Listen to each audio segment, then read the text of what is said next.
Bonjour.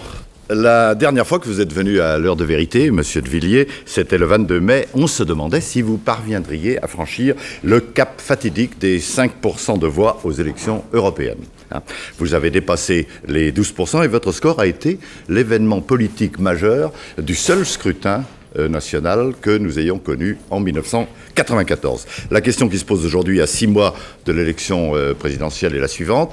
Qu'allez-vous faire de cette confiance que vous accorde le tiers des électeurs de la majorité? Le résultat de mai prochain est très largement entre vos mains. Qui soutiendrez-vous et serez-vous vous-même candidat? Alors, vous avez coutume de vous en tirer par une boutade. En citant Richelieu, il faut gagner la rive comme les rameurs en lui tournant le dos. Mais on ne peut pas éternellement contempler le chemin parcouru. Il arrive un moment où il faut dire en quel point on veut accoster. Alors ce moment est, semble-t-il, venu, Monsieur de Villiers. Est-il pensable que la petite moitié des électeurs français qui ont voté contre le traité de Maastricht n'aient le choix en avril prochain qu'entre Monsieur Le Pen et Monsieur Robert Hue? Alors nous allons diviser cette émission en 3 parties, en commençant par ce qui intéresse le plus directement les Français, les perspectives de lutte contre le chômage. Le gouvernement de M. Balladur s'y prend-il bien? La semaine dernière, à votre place, M. Giraud, qui est le ministre du Travail, promettait 200 000 chômeurs de moins dans 1 an. Le gouvernement mise sur la reprise de l'activité pour résoudre le problème et tous les discours ministériels contiennent ce mot magique de reprise. La reprise est là, tout va changer. Est-ce que c'est votre analyse? Eh bien, vous le direz à Christine Clair du Figaro Magazine qui vous interrogera sur l'ensemble du bilan de M. Balladur. Puis nous parlerons avec Jean-Marie Colombani de la vie politique en France et plus particulièrement du spectacle assez affligeant qu'offre actuellement la majorité au pouvoir, votre majorité, avec sa guerre des chefs et ses échanges de lettres aigres-douces. M. Balladur ne lutte plus seulement contre le chômage, il lui faut aussi se battre contre la corruption qui mine moralement son gouvernement et contre les divisions internes de la majorité, le tout dans un climat de cohabitation avec le président de la République qui vire un petit peu à l'acide. Enfin, nous terminerons l'émission avec Alain Duhamel qui nous entraînera sur le terrain international. Nous parlons bien sûr de la construction de l'Europe et des perspectives nouvelles qui s'ouvrent après la réélection du chancelier Kohl.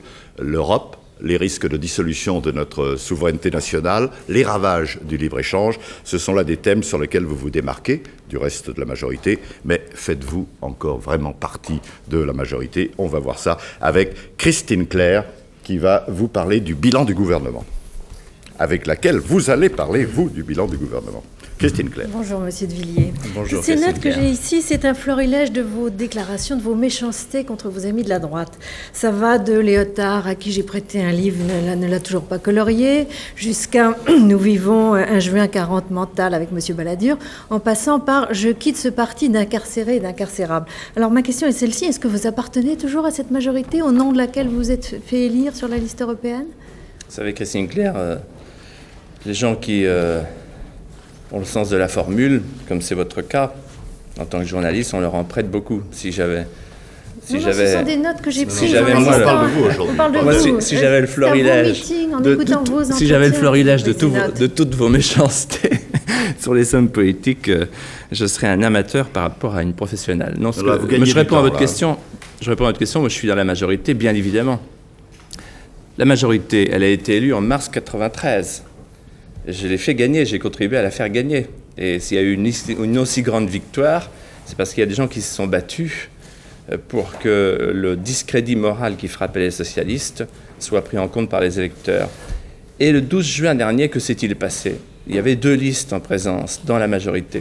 Tout le monde l'a dit, tout le monde l'a vu, tout le monde l'a constaté. Et d'ailleurs, le ministre de l'Intérieur, Charles Pasqua, au soir du 12 juin, lorsqu'il a donné les résultats, a été très clair. Il a additionné les voix des 2 listes de la majorité. Et qu'est-ce qu'a fait le Premier ministre le lendemain? Il a additionné les voix des 2 listes de la majorité. Vous appartenez encore à cette majorité? Oui, mais ce qui est vrai, c'est que la majorité, aujourd'hui, elle est très diverse. Et là, par exemple, sur la question de l'Europe, de la souveraineté de la France, sur la question du libre-échangisme mondial, et sur d'autres questions d'ailleurs, des sensibilités différentes. Moi, ce que je veux, c'est être l'aiguillon de la majorité. Le cœur battant de la majorité. Je l'ai été au moment des élections européennes, fidèle au combat que nous avions mené avec Philippe Séguin et Charles Pasqua au moment de Maastricht. et je poursuis cette action. Alors qu'est-ce que vous pensez du gouvernement qui est le vôtre, Christine Clerc? Oui. Je réponds à votre question. Oui, non, mais répondez, Christine va vous en poser des questions de détail. Je citais le juin 40 mental. Alors, est-ce que c'est Balladur, le juin 40 mental, puisque vous dites que nous vivons actuellement? Est-ce que vous pensez, comme Philippe Séguin, qu'il s'agit d'un Munich social? Je ne vais pas faire de l'exégèse de mes propres formules en les ôtant de leur contexte. Monsieur Balladur a du flegme, du sang-froid. Il est incontestablement un homme d'État, comme d'ailleurs Monsieur Chirac, comme M. Giscard d'Estaing et les autres. Moi, j'ai les meilleures relations du monde. Les autres, M. Barre, vous pouvez m'en citer d'autres, je sais pas, j'en oublie là. Ce sont des gens qui sont des hommes d'État. Et moi, je n'ai pas de contentieux avec eux. Simplement, je suis profondément navré par le spectacle qui a été donné par la majorité cette semaine, la guerre des Bristol. Et ayant le plus profond respect pour les grands leaders, je me dis parfois, et je crains qu'ils n'en viennent à incarner aux yeux de beaucoup de Français, par une sorte de fatalité, la génération de la défaite. Oui, quand je vous Est-ce qu'on peut abandonner le terrain tactique pour venir un peu au terrain concret? C'était bien l'intention qui était contenue dans ma question, d'ailleurs, quand je vous parlais du gouvernement Balladur. Il y a une chose qui m'étonne, parce que non seulement je vous écoute, mais je vous lis, j'ai lu votre livre, La société de connivence. Je lisais d'ailleurs en même temps que celui d'Alain Madelin, votre ancien camarade de la bande Aléo. Le sien commence sur l'injustice sociale. C'est un mot qui ne vient jamais dans votre livre, ni injustice, ni justice, ni exclu. Ni cœur d'ailleurs. Oui, vous êtes mal informé parce que vous savez ce que je viens de faire cette semaine en Vendée. Attendez, je réponds à votre question parce que c'est une question qui est en même temps une insinuation, comme si le contraire de la gauche, qu'on appelle la droite, était absolument insensible à la justice sociale. Vous savez ce que je viens de faire en Vendée? C'est une grande première en France. On a décidé de prendre en compte le RMI. Il y a 5000 RMistes en Vendée. Et de proposer aux RMistes une immersion en entreprise et de transformer le contrat de RMI, j'espère que les lois et les règlements ne nous l'empêcheront pas, en contrat d'entreprise. C'est-à-dire que ça ne coûte pas plus d'argent à l'État, pas plus d'argent aux collectivités, pas plus d'argent aux RMistes. Ça ne leur retire pas d'argent, mais ça leur permet d'avoir un véritable contrat de travail. Alors vous savez, ce ne sont pas ceux qui crient exclusion, exclusion, ou social qui en font le plus sur le terrain. Moi, je me sens en tant que président d'un conseil général tout à fait comptable de toute la misère qui existe dans notre société. Et je vais plus loin. J'essaye de comprendre pourquoi il y a cette misère. Je crois qu'on vous faites la société que j'ai appelée la société de connivence intellectuelle, médiatico-politique, une erreur de diagnostic qui est aussi grave et qui est un poison aussi mortel que l'a été le socialisme à une certaine époque. C'est le libre-échangisme mondial qui pousse aujourd'hui toutes frontières ouvertes, je parle de l'Europe, toutes nos entreprises, les unes après les autres, à aller à la rencontre des salaires les plus bas, à s'installer à Calcutta, à Bombay, en Corée du Sud ou en Chine, parce que dans la grande concurrence mondiale, le GATT est en train d'établir un marché commun mondial de l'emploi. Et tant qu'on ne fera pas la préférence communautaire, on aura beau multiplier les réformes. Et M. Balladur s'y essaie avec talent, on remplira un seau percé. Vous voulez dire que c'est la seule chose à faire? C'est la première chose à faire. Moi, je suis pour une stratégie japonaise de l'emploi en France. Qu'est-ce que c'est une stratégie japonaise de l'emploi en France? Il faut faire ce qu'ils ont fait. La protection et la conquête. Mais vous ne pouvez pas conquérir si vous n'avez pas d'abord la protection. C'est bien que des gens comme Alain Madelin rouvrent ce débat, mais il ne faut pas oublier la protection. Si vous n'avez pas la protection, la conquête ne servira à rien. Il nous faut aujourd'hui, si on veut multiplier les emplois, multiplier les entreprises, mais complètement renverser notre perspective. Qu'est-ce que ça veut dire renverser notre perspective? Ça veut dire l'homme plutôt que la monnaie. Quand on voit ce que sont les taux d'intérêt, on a privilégié la monnaie. Ça veut dire l'entreprise plutôt que la technocratie dépensière. Regardez le budget de l'État aujourd'hui, les charges extraordinairement lourdes de la masse salariale de l'État. Ça veut dire l'investisseur plutôt que le rentier. Ça veut dire la préférence communautaire plutôt que le libre-échangisme mondial. Vous êtes d'accord avec Valéry Giscard d'Estaing pour l'abaissement des charges sociales? Oui, je crois qu'il a mis le doigt sur un problème réel. Mais ça n'est pas suffisant. Je reviens à la question de l'exclusion. Si on veut aujourd'hui résoudre le problème de l'exclusion, il faut faire 3 choses simples. Premièrement, c'est vrai, baisser les charges sur les salaires les plus bas. Mais deuxièmement et d'abord, protéger les emplois qui sont les plus menacés, c'est-à-dire les emplois qui concernent la main-d'œuvre la moins qualifiée, qui est aujourd'hui en but à cette concurrence sauvage des pays à bas salaire. C'est un argument très fort. Vous avez séduit beaucoup de gens aux élections européennes avec cet argument. J'ai rencontré hier des gens qui avaient voté pour vous aux élections européennes et qui m'ont dit « mais je ne voterai pas pour lui à des élections législatives ni présidentielles parce que je ne suis pas du tout d'accord avec sa vision de la société française ». Alors j'aimerais qu'on y vienne un peu. Premier point d'actualité récente, vous vous êtes prononcé contre le port du voile, du foulard islamique à l'école. Et vous dites qu'il faut que les musulmans s'adaptent à la société française. Mais à quelle société française voulez-vous qu'ils s'adaptent? Est-ce que c'est une société laïque, sans crucifix, sans signe extérieur de chrétienté, ou est-ce que c'est une société chrétienne? Si on vous suivait, on considérerait que les sapins de Noël sont des signes ostentatoires et qu'il faudrait les supprimer. Non, Christine Claire, c'est très simple. C'est très simple.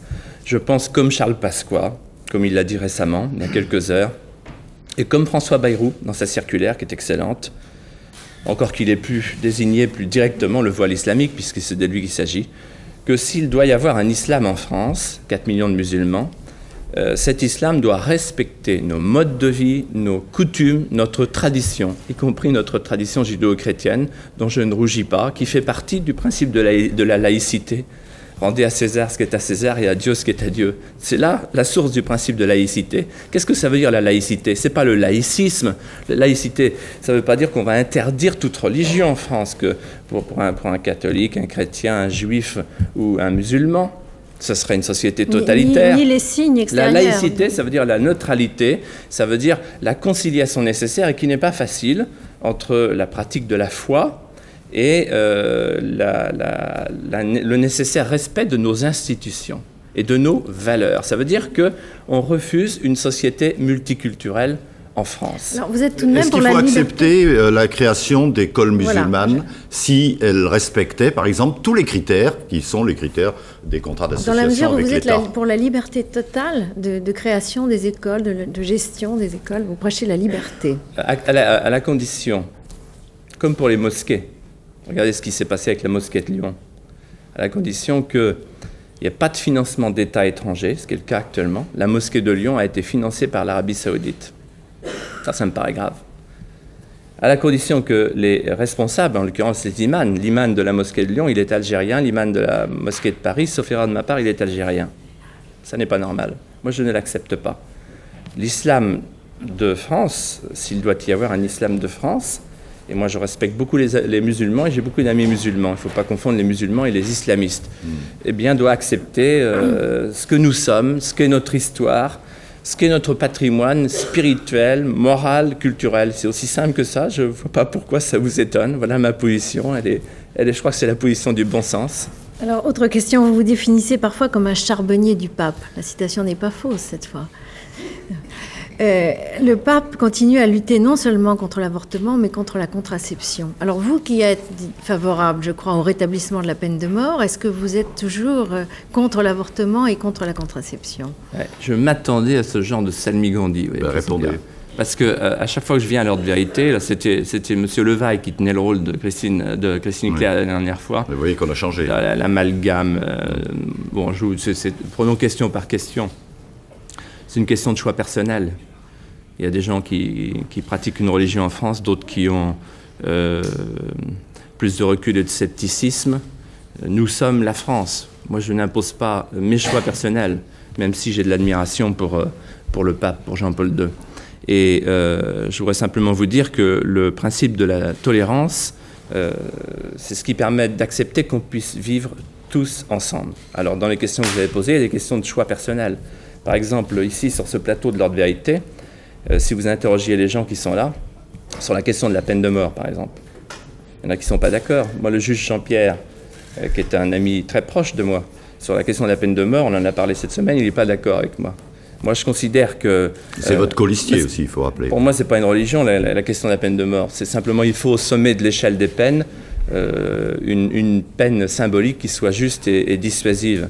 Souvenez-vous de Christian Vangeloven, cet assassin qui avait assassiné 2 petites filles, Muriel et Ingrid. Et quand le juge d'instruction a voulu faire la reconstitution, et je le dis avec l'émotion du père de famille, il n'a pas pu continuer parce qu'il s'est mis à pleurer.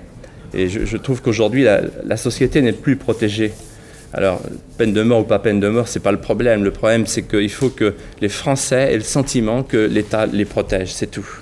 C'est tout. Dernière question. Et sur l'avortement et la contraception? Sur l'avortement, je veux dire, est-ce que vous seriez... Oui, le pape est contre l'avortement et contre la contraception. Parle du droit à la vie. Est-ce que vous seriez pour qu'on annule la loi d'interruption de grossesse? Écoutez, j'ai déjà répondu à l'heure de vérité sur cette question en disant que je ne souhaitais pas, pour ma part, la contrainte. Je souhaite qu'on mette en place en France, au niveau national et au niveau local, toutes les alternatives matérielles et affectives pour qu'on empêche ce qui est un drame, ce qui est une détresse pour la femme, une détresse pour l'enfant et une détresse pour toute la société. Et voyez, Christine Claire, malgré toute l'admiration que j'ai pour la journaliste que vous êtes, entre vous, sur ce sujet-là, vous voyez, sur le sujet du droit à la vie, et le pape, vous voyez, je choisis le pape. On a merci, passé... Christine Claire, merci. Merci. Juste une question, vous avez toujours une médaille de la Vierge sur vous? Oui, je l'ai sur moi, toujours. Bien, merci Christine Claire. On va passer maintenant à Jean-Marie Colombani, mais je regrette qu'on ne soit pas allé assez loin sur le terrain de l'emploi. Est-ce que... Si par exemple vous deveniez président de la République, non, mademoiselle. Est-ce que vous êtes capable d'arrêter de payer vos ministres et les députés pour qu'enfin il y ait une morale, pour que les gens travaillent bénévolement pour l'intégrité de l'honneur du pouvoir? Est-ce que vous êtes capable de ne plus payer vos ministres? Merci d'avoir posé à la place de Jean-Marie Colombani. Merci de me poser cette question. Je ne sais pas qui vous êtes. Elle est venue avec vous? Ah non. Non. Mais j'espère qu'on va en parler parce que la question que pose Madame, c'est la question clé, je veux dire. Est-ce que... je réponds à cette dame. Philippe de Villiers, peut-être est-elle venue avec vous, alors, pour le coup. Mais je préfère vous poser des questions, et puis on y reviendra après, si vous êtes d'accord. Jean-Marie On va faire un peu de politique, avant que vous ne reveniez au sujet de fond, avec Alain, sur l'Europe notamment. Puisque nous sommes à 6 mois, très exactement, de l'élection présidentielle, du premier tour de l'élection présidentielle, jour pour jour aujourd'hui. Donc la question que je vous pose, et qui est naturellement très attendue, est de savoir si vous-même serez candidat à l'élection présidentielle. Je ne l'exclus pas. Ce n'est pas mon hypothèse de départ. Moi, je veux faire gagner la majorité et faire gagner la France. Et... je considère aujourd'hui que nous sommes effectivement avec une véritable machine à perdre qui s'est mise en route en avril 1993 avec le début de la cohabitation. Alors, avant de voir pour moi les choses qui sont irréductibles. Avant de voir comment cette machine à perdre, vous comptez la transformer en machine à gagner, je voudrais savoir pourquoi vous n'excluez pas vous-même de vous porter sur ce front-là. Compte tenu du fait que l'idée la plus répandue est que mieux vaudrait pour la majorité un seul candidat. Donc. Pour moi, les deux questions essentielles du débat présidentiel sont les suivantes. La souveraineté et le problème du libre-échangisme mondial, le GATT. La souveraineté, puisque le prochain septennat sera le septennat d'un nouveau pacte fondateur européen. Maastricht, c'est fini. Il va y avoir en 1996 un nouveau traité. Est-ce que vous viendrez sur le fond de cette question avec Alain tout à l'heure? Tout le quart d'heure sera centré là-dessus. La question, c'est de savoir si la France va disparaître, si on accepte qu'elle disparaisse, par exemple dans un noyau dur franco-allemand, ou si la France va à la reconquête de sa souveraineté en faisant une autre Europe qui n'est pas l'Europe du passé, mais qui est l'Europe de l'avenir. Ça, c'est une question déterminante. Pourquoi c'est une question déterminante? Parce que la France va présider le Conseil des ministres et que notre adversaire, c'est Jacques Delors. Restons sur le terrain. Deuxième question, la question du libre-échangisme. Il va y avoir une nouvelle donne économique mondiale si les pays qui ont signé le GATT décident de ratifier le GATT. Ce n'est pas le cas pour l'instant. Il y a 25 pays sur 125 qui l'ont ratifié. Et s'il y a la ratification du GATT, c'est l'acte le plus important du monde moderne depuis la guerre. Et ce sera l'hémorragie de nos emplois qui continuera. Bon, ça, disons, c'est les principes que vous allez poser dans la négociation sur la présidentielle. Moi, ce qui m'intéresse, c'est de savoir, en termes politiques, simplement, de conditions politiques, vous avez employé vous-même le mot de machine à perdre. Comment est-ce que vous la voyez, cette machine à perdre, se transformer en machine à gagner? Et quelle part allez-vous y prendre? Est-ce que cette part vous conduira vous-même à prendre une part de la bataille ou non? Alors, il y a la machine à perdre chez nous, à droite, et puis il y a la machine à remonter le temps à gauche avec le pacte, avec le programme commun reconstitué cette semaine entre M. Emmanueli et M. Ahu. C'est quand même incroyable. Moi, je propose de remiser la machine à perdre chez un brocanteur et de la remplacer par une mécanique de la victoire. Une mécanique de la victoire pour la France, et qui reposerait sur 3 rouages essentiels. Premièrement, une autre politique européenne que la politique de M. Delors. Une autre politique de l'emploi que la politique menée depuis 12 ans, avec un véritable renversement de perspective. Et une autre politique de la moralisation publique, c'est-à-dire un pacte de probité publique. J'espère qu'on va pouvoir revenir sur chacun de ces points. Notamment sur le dernier. Si sur chacun de ces points, je n'ai pas le sentiment que ces idées-là que j'ai défendues le 12 juin, que nous avons défendues avec Charles Pasqua et Philippe Séguin au moment de Maastricht, et qui sont les conditions d'un sursaut pour notre pays, si j'ai le sentiment que ces idées-là ne sont pas prises en compte par le ou les autres candidats, alors je les défendrai moi-même. Alors vous serez candidat. Mais il est évident que la solution raisonnable aujourd'hui, c'est qu'il y ait un seul candidat avec un programme fort. Aujourd'hui, qu'est-ce qu'on voit? On voit plusieurs candidats officieux, mais qui sont déjà des candidats, M. Chirac et M. Balladur, et il n'y a pas de programme, et il n'y a pas de programme fort. Et moi, je souhaite qu'il y ait d'abord un programme fort, après on verra les conditions. Vous êtes bien conscient, mais vous êtes... croyez Vous croyez que les conditions que vous posez pour ne pas être candidat seront remplies? Oui, j'y crois, pour 2 raisons. Regardez quand M. Baudis, comment il est obligé de déporter sa campagne quand il a fait ce qu'on a appelé l'abjuro fédéraliste. Vous savez, il est parti fédéraliste, il est arrivé à la fin hostile au fédéralisme. Donc je crois à la grâce, M. Dirieux. Bon, et puis je crois d'autant plus à la grâce qu'en face de nous, on aura, c'est l'expression parce que ça me fait penser à Jacques Delors, vous comprenez. Et parce qu'il y a une chose qui est extraordinaire en ce moment, on ne parle jamais du candidat qui sera en face de nous, M. Jacques Delors. On aura M. Jacques Delors. M. Jacques Delors, les milliards d'écus lui traversent les doigts comme de l'eau au soleil. M. Jacques Delors, qui est un excellent démissionnaire et un exécrable gestionnaire. Il a dévalué 3 fois en moins d'1 an quand il était ministre de l'économie et des finances, au plus beau temps du socialisme triomphant en 81. Et il a démissionné 3 fois. Il est allé porter 3 fois sa démission chez François Mitterrand. Mais ça fait 10 ans. Où ira-t-il apporter sa démission? Mais ça fait 10 ans qu'il ira apporter sa démission à M. Kohl. Ça fait 10 ans qu'il... Là, vous reprenez le vieux, enfin vous vous engagez sur le vieux terrain là, du parti de l'étranger en rapprochant comme ça Jacques Delors de M. Kohl. Ah, pas du tout, je crois que M. Delors est un homme sincère. Vous souhaitiez élever le débat, je ne suis pas sûr que vous en preniez le chemin là. Non, je crois que M. Delors, si j'élève le débat parce que je considère que M. Delors a une conception de l'Europe technocratique, centralisée, antidémocratique, et que M. Delors, son comportement est un comportement qui se détourne des intérêts de la France. Revenons sur le terrain. Je crois qu'il est hypnotisé revenons sur le terrain politique, par la CDU, par la démocratie chrétienne allemande. Parce que vous revenez, encore une fois, vous développez un sujet que vous allez développer avec Alain tout à l'heure. Vous êtes bien conscient que si ces conditions ne sont pas remplies, et si donc, comme tout le laisse penser, vous êtes candidat à l'élection présidentielle, on va vous accuser de prendre votre part, au contraire, à la reconstruction de cette machine à perdre. Comment allez-vous résoudre cette contradiction? Monsieur Colombani, je n'ai pas pris ma décision. J'attends de voir les candidats. Il y a des candidats virtuels, attendons que ce soit des candidats réels, et attendons de voir leur programme.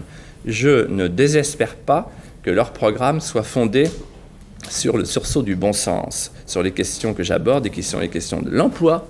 Il n'y aura pas de salut sur l'emploi si on ne fait pas la préférence communautaire, sur les questions de la souveraineté et sur les questions de la moralité publique. Alors, vous savez, et pour le reste, sur la machine à perdre, j'y reviens un instant, parce que quand j'étais venu à l'Heure de Vérité il y a quelque temps... Le 22 mai.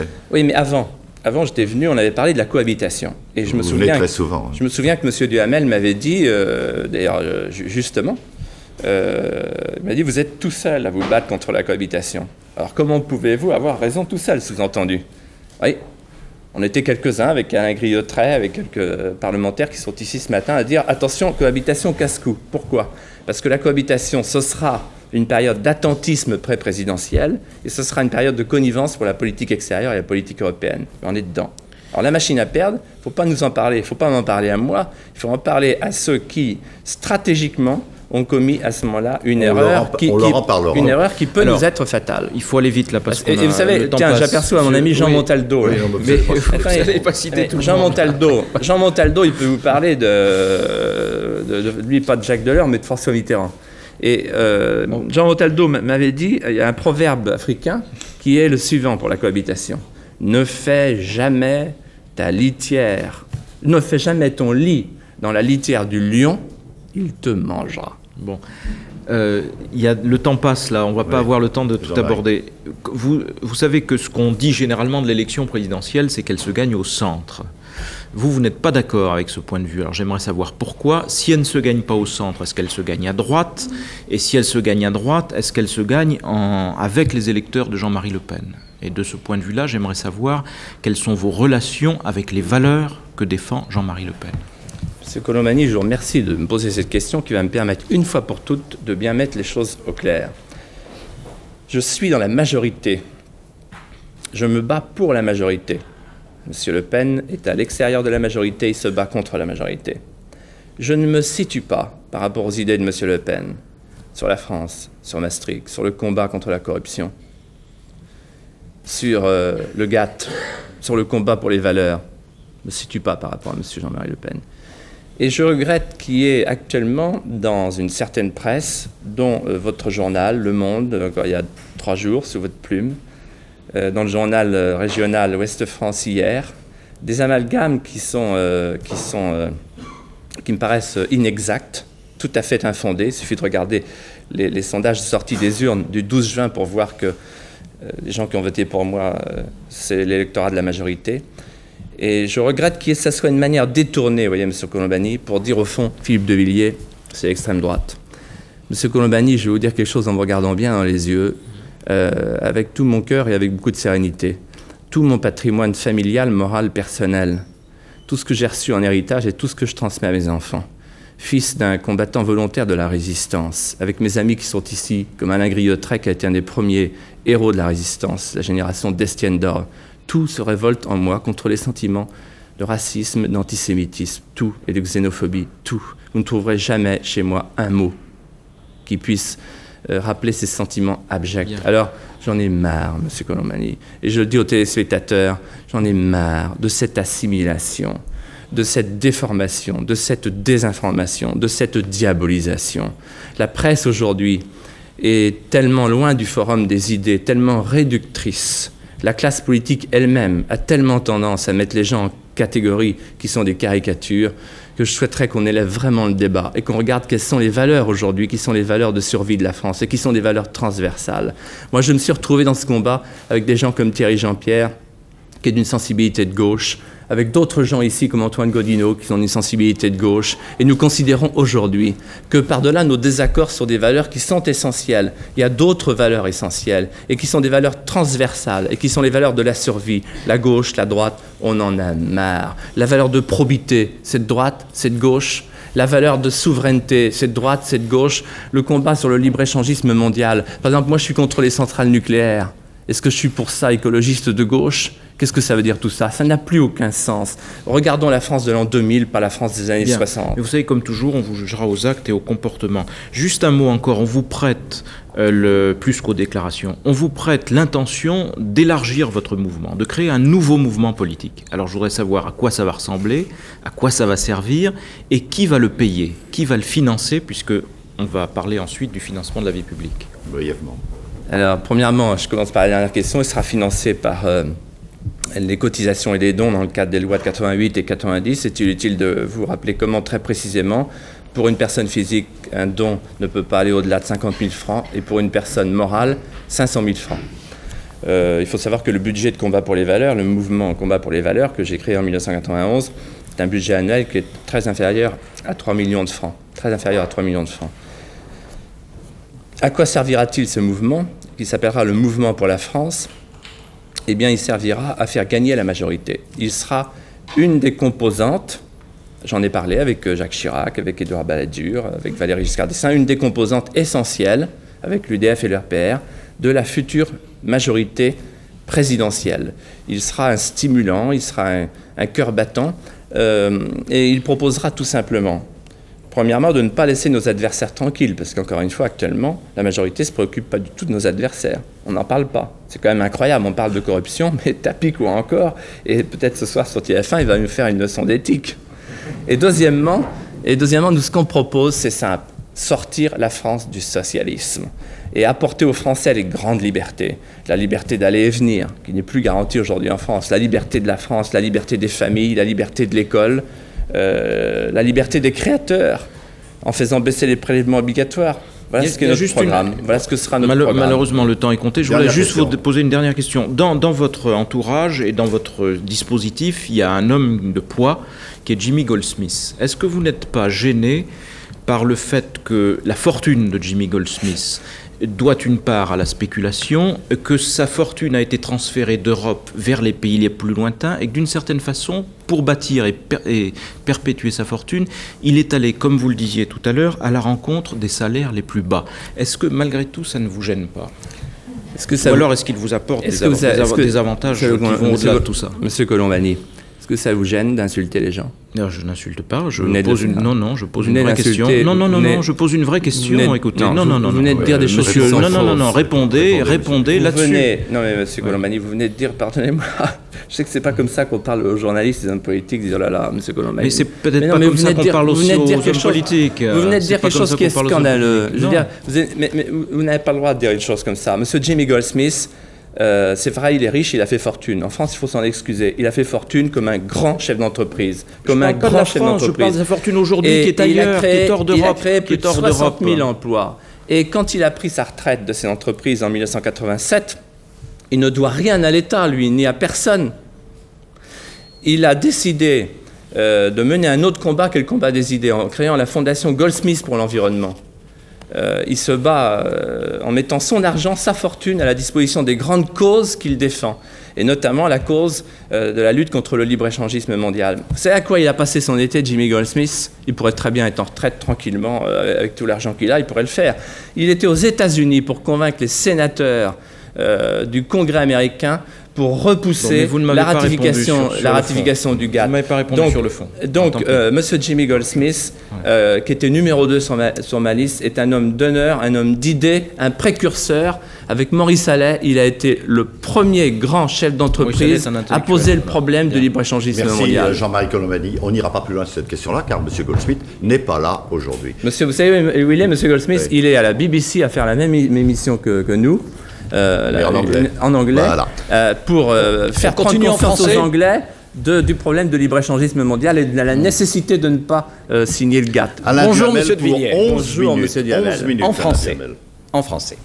Alors, d'abord vous êtes plaint que vos prises de position ou que vous-même soyez, dites-vous, souvent diabolisés par vos adversaires ou par la presse. Est-ce que vous n'avez pas le sentiment que vous-même, il vous arrive assez souvent de diaboliser vos adversaires et leur prise de position? Oui, mais quand... non, je vous pose une question sérieuse. C'est une bonne question. Merci. Toujours...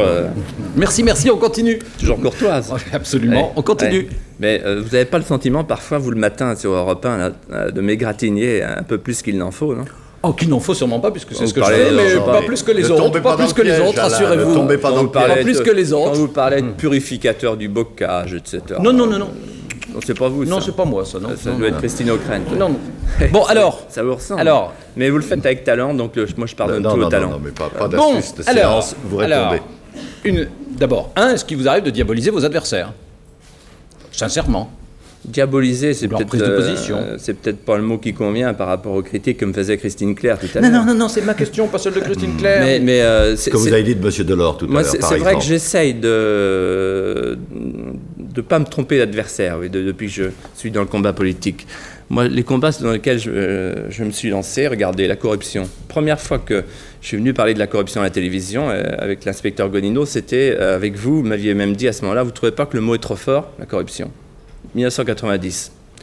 Sur Maastricht, j'ai pas l'impression de m'être trompé. Sur le GATT, je me suis pas trompé quand j'avais dit on nous avait dit qu'il faut signer le GATT avant le 15 décembre. Pas tellement trompé. Sur la cohabitation, non plus. Et aujourd'hui, je constate que sur les sujets que nous abordons avec la présidentielle, pour l'instant, je me suis pas trompé. Donc vous avez toujours raison. Non, c'est pas ça. Ce qui compte, c'est le débat des idées. C'est pas ce qu'on dit sur les adversaires. Alors, la semaine dernière, dimanche dernier... C'est vrai, je reconnais que je suis un adversaire tout à fait résolu de la gauche, ça c'est vrai. Oui, mais ça, c'est François Mitterrand en particulier. C'est votre droit, ça. La semaine dernière, les Allemands, aux élections législatives générales, ont reconduit, avec une courte majorité, mais reconduit Helmut Kohl. Est-ce que c'est un résultat d'abord qui vous a fait plaisir, qui vous a ennuyé? Qui m'a fait plaisir. Alors pourquoi? Parce que Helmut Kohl est un homme d'État, un des grands hommes d'État de cette fin de siècle, qui a su, dans son pays, réduire l'extrême gauche et réduire l'extrême droite. Parce que précisément, il a pris en compte les grands problèmes, une politique d'assainissement budgétaire, d'assainissement financier, d'assainissement économique. Les communistes ont quand même fait un assez bon score. Je ne sais pas ce que vous avez... Alors dans ce cas-là, si les communistes ont fait un bon score... En Allemagne de l'Est. 4%. En Allemagne de l'Est, non, ils ont mais au total. beaucoup plus que ça. En Allemagne de l'Est, ils ont fait beaucoup plus que ça. Si vous dites ils ont fait près de 20%. Alors moi, le score de 12% des Européennes, alors c'est mirobolant dans ce cas-là, si vous comparez. Non. Bon, en tout cas, alors, il les a... Kohl, c'est bien ou c'est pas bien pour nous? Alors c'est bien pour l'Allemagne. Ah, bon. Et pour la France? Maintenant, dans le document de la CDU, il y a une chose qui m'a frappé. La CDU, il faut dire que c'est son parti. Le parti de M. Kohl, et que M. Kohl n'a pas démenti. Chaque chapitre commence par « Il est de l'intérêt de l'Allemagne de ». Alors moi, je me pose la même question. Il est de l'intérêt de la France de quoi? De quoi?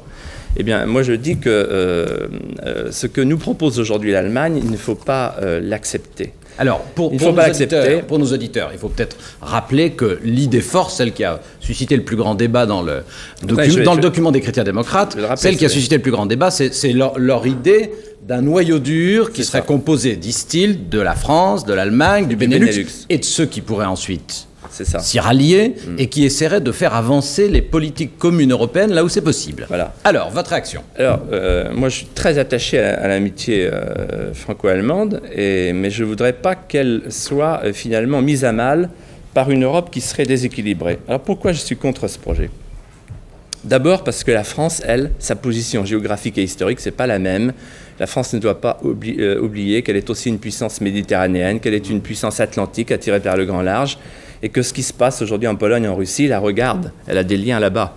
Donc c'est pas simplement le couple franco-allemand, même si le couple franco-allemand, c'est pour nous très important. Et puis, ensuite, vous voulez dire qu'on y attache trop d'importance ou... Non, je veux dire que non, mais il ne faut pas dire qu'il y a une sorte d'alternative entre, d'un côté, le couple franco-allemand, qui serait notre seul avenir, et puis le reste qu'on abandonnerait. Je crois que la France, elle est une puissance européenne et une puissance mondiale. Bien. Deuxièmement et surtout, je considère que la proposition allemande, elle consiste à faire un État fédéral européen qui serait dominé par l'Allemagne. Pourquoi un État fédéral européen? Et pourquoi dominé par l'Allemagne? Je vais vous expliquer. Premièrement, parce qu'il y aura la monnaie unique, qui est une machine à transférer tous les pouvoirs financiers, économiques, fiscaux à une autorité unique finalement. Parce qu'il y aura les majorités qualifiées, il n'y aura plus de droit de veto. Et parce que la Commission de Bruxelles, la fameuse commission, tous mes amis, les 13 que vous ne diabolisez pas, on est bien d'accord. La commission de Bruxelles, vous ne diabolisez pas. La commission de Bruxelles deviendra, c'est le document allemand qui le dit, c'est pas moi, le gouvernement de l'Europe. Donc ça, c'est fait. Non, c'est pas ce qu'il dit. Bien sûr que si. Non, bien sûr que si. La commission ça deviendra le gouvernement de l'Europe. La commission de Bruxelles deviendra un gouvernement. Et vous savez ce que deviendra le Conseil? Alain Duhamel. Le Conseil deviendra une deuxième chambre. Chef d'État et de gouvernement. Ouais, une deuxième chambre. Et le Parlement européen deviendra le Parlement de l'Europe. Oui. C'est-à-dire que c'est fini pour les gouvernements nationaux, c'est fini pour les parlements nationaux, on aura fini la boucle. Dans ce que vous dites. Ça sera un État fédéral. Alors pourquoi dominé par l'Allemagne? Je termine. Mais non, parce que dominé par l'Allemagne, c'était le deuxième point. Le premier, vous nous aviez expliqué que c'était pas bon pour la France. Deuxième, dominé par l'Allemagne. Alors sur le premier point, si c'était aussi simple que vous le dites, et notamment en ce qui concerne la monnaie commune, pourquoi est-ce qu'en Allemagne, y compris parmi les partisans d'Helmut Kohl, tant d'Allemands craindraient que ça soit, comme ils le disent et comme ils l'écrivent, au détriment du mark? Parce que si c'était si simple. Beaucoup d'Allemands... qu'est-ce que voit Helmut Kohl? Lui, il se dit, moi je me sers des institutions européennes pour installer l'hégémonie allemande. Le drang, c'est ce qui se dit. C'est ce qui se dit, c'est-à-dire qu'il instrumentalise les institutions européennes pour retrouver l'hégémonie allemande. Comme vous disiez tout à l'heure qu'il faut être sincère, qu'on se regarde bien dans les yeux, etc. Tout à fait. Alors moi, je suis sincère, je vous regarde bien dans les yeux. D'accord, allez-y. Allez-y. Allez-y. Alors je vous regarde volontiers dans les yeux. Helmut Kohl dit que ce qu'il cherche à faire, c'est d'installer l'hégémonie allemande sur l'Europe. Est-ce qu'il dit ça? Est-ce qu'il l'écrit? Il se dit cela, ainsi que beaucoup d'Allemands aujourd'hui qui considèrent que s'il y a une Europe intégrée, supranationale et fédérale, c'est tout bon pour l'Allemagne. Enfin, pour ne pas le voir, il faut s'appeler M. Bourlange aujourd'hui. Alors, M. Bourlange, il faut rappeler que c'est un des plus brillants députés européens français. Oui, hein, on est d'accord. Ouais, que vous ne diabolisez pas. Non, simplement, il siège au Parti populaire européen. Le Parti populaire européen, c'est le Parti des démocrates chrétiens européens. Dont le premier acte, y compris de la part de M. Bourlange, a été d'élire à la tête du Parlement européen un président allemand. Et ça, c'est pas bien. Bon, c'est une coïncidence. Bon, alors, deux questions précises. Il y avait la deuxième question, hein, bon. Dominée par l'Allemagne. Oui, dominée par l'Allemagne, justement. Oui, parce que la monnaie unique, vous savez, ça sera un marque déguisé. Alors pourquoi est-ce que les Allemands sont tellement réticents si c'était un marque déguisé? Pourquoi? Si la monnaie unique... Parce qu'il y a beaucoup d'Allemands qui considèrent, et constatant ce qu'ils voient actuellement, par exemple en Italie ou dans l'Europe du Sud, que cette Europe-là, ce sera une machine folle et qu'à vouloir mutiler les souverainetés, on retrouvera, hélas, en Allemagne, en France ou ailleurs, ce qu'on est en train de connaître en Autriche ou en Belgique. Et c'est ce que me disait très bien Jimmy Goldsmith, justement, encore hier, avant de partir en Angleterre. Il dit c'est quand même incroyable, Maastricht aura détruit l'Europe. C'est-à-dire que Maastricht, c'est une machine à déclencher des forces centrifuges. Mais alors, Heider, le néo-nazi autrichien, il a profité de cette espèce de carcan dans lequel on nous enferme pour faire un combat au nom de l'identité de l'Autriche, etc. Monsieur Villiers, parce que comme c'est au cœur de votre raisonnement, comment est-ce qu'on peut à la fois dire que s'il y avait une monnaie unique, ça serait une désintégration des monnaies nationales, etc., et dire en même temps, et ça serait le triomphe du marque. C'est l'un ou c'est l'autre, ça ne peut pas être les deux dangers en même temps quand même. Il est évident que les Allemands ne lâcheront le marque que s'ils ont à la place du marque une monnaie qui soit un marque amélioré. Vous savez où sera la Banque centrale? Elle ne sera pas à Paris, elle ne sera pas à Londres, elle sera pas... elle sera à... Oui, mais ça, c'est comme si on disait, monsieur de Vieux, vous êtes de bonne foi. Francfort. Non, mais monsieur de Vieux, vous êtes de bonne foi. C'est comme si on disait... Regardez aujourd'hui le franc. On dit le franc est fort à Francfort. On voit bien aujourd'hui que la monnaie unique, elle sera à Francfort. Attendez, mais j'aurais... Oui, non, mais parce qu'on fait moi, je suis pour la monnaie commune. Moi, je suis pour la monnaie commune. Qu'est-ce que ça veut dire, la monnaie commune? Ça veut dire la concurrence des monnaies. Il n'y a rien de tel que la concurrence des monnaies pour être des indicateurs sur la santé économique respective des différents pays. Alors, oui à la monnaie commune, l'écu, alors, dans laquelle chaque monnaie est convertible. Une question parce que c'est fini, je le regrette, mais une question. Est-ce que vous pensez que puisqu'il y a l'élargissement qui se fait, les Autrichiens ont déjà voté le oui, les Finlandais la semaine dernière, bon, les Suédois vont voter dans 3 semaines, ils vont peut-être le faire aussi, etc. Est-ce que vous pensez qu'il faut modifier les institutions en substance? Et si oui, comment? Oui, il faut les modifier. Il faut une nouvelle définition, je dirais, géographique de l'Europe. Parce que l'Europe de Yalta, c'est fini, l'Europe de Maastricht, c'est fini. Maintenant, il faut faire l'Europe de demain. L'Europe de demain, c'est celle dans laquelle la géographie rencontre l'histoire. C'est la grande Europe, avec des paliers. C'est la grande Europe. Les institutions. Les institutions. Deuxièmement, les institutions. Il faut une Europe des nations qui ne mutile pas les souverainetés. Et donc, une Europe confédérale et non pas une Europe fédérale. C'est un peu technique, pardonnez-moi, mais je vais vite. Et troisièmement, une Europe fondée sur la préférence communautaire, c'est-à-dire une union douanière. Qu'est-ce qu'on a fait en 1957, François-Henri Dirieux? On a fait un marché commun, c'est-à-dire un grand marché libre à l'intérieur, protégé avec 6 malheureux pays. Et protégé à l'extérieur. Or, il n'est pas possible qu'on continue à avoir une Europe qui est une Europe libre-échangiste, une Europe ouverte à tout le monde, qui est une éponge. Vous connaissez très bien ces sujets-là. J'espère, oui. Au moment où on a fait, dommage qu'on n'ait pas plus de temps. Au moment où on a fait le marché commun, on a également diminué les droits de douane vis-à-vis du monde extérieur. Oui, et on s'en est pas si mal porté à l'époque. Oui, mais parce qu'à l'époque... C'est vrai ce que je dis. Mais parce qu'à l'époque... On ne relance pas. Parce que nous n'étions pas dans un monde où, du fait des nouvelles technologies, de la liberté des capitaux... D'accord, mais on ne s'est pas refermé sur nous-mêmes à ce moment-là. Attendez, vous savez ce qui s'est passé dans le dernier mois, Hewlett-Packard, Boeing et d'autres grandes entreprises américaines comme IBM. Vous savez ce qu'ils ont fait? Ils ont décidé de transférer, c'est-à-dire de déménager leur production, leurs usines, ce sont des grandes entreprises multinationales, y compris européennes, dans les pays à bas salaire, c'est-à-dire en Inde, en Asie du Sud-Est et en Chine. Merci Alain Duhamel. Attendez, et moi je voudrais simplement dire... Non, monsieur, vous allez être coupé à la clé. Je peux dire simplement, je voudrais qu'on refasse de la France un grand pays créateur. Voilà. Très bien. C'était l'heure de vérité de monsieur Philippe de Villiers, président virtuel du futur MPF, du moins je le suppose, le Mouvement pour la France. Rediffusion cette nuit sur France 2 vers 1h10 et demain lundi à 11h sur TV5 Europe. Bonne semaine à tous et à dimanche prochain.